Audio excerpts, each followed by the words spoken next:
আসসালামু আলাইকুম বন্ধুরা, কেমন আছেন সবাই? আমরা গিয়েছিলাম চাচা বাইতে গেট লাগানোর জন্য। গেটের কাজ শেষ করে চলে আসলাম। এই যে দেখেন যন্ত্রপাতি,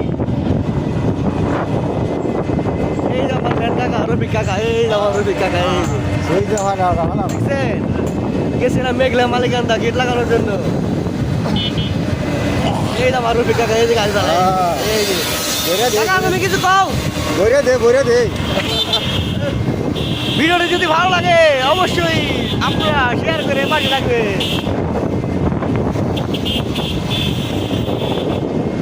ভালো থাকবেন বন্ধুরা, সবাই শেয়ার করে দেবেন। আসসালামু আলাইকুম বন্ধুরা, কেমন আছেন সবাই? আমরা গিয়েছিলাম চাচা বাইতে গেট লাগানোর জন্য। গেটের কাজ শেষ করে চলে আসলাম। এই যে দেখেন যন্ত্রপাতি, এই যে আমার ফ্রেন্ড কাকা রফিক কাকা, এই যে আমার রফিক কাকা, এই যে দেখছেন? গেছিলাম মেঘলা মালিকান্দা গেট লাগানোর জন্য। এই যে আমার রফিক কাকা, এই যে গাড়ি চালায়। এই যে কাকা, তুমি কিছু কও? ভরে দে ভিডিওটি যদি ভালো লাগে অবশ্যই আপনারা শেয়ার করে পাশে থাকবে।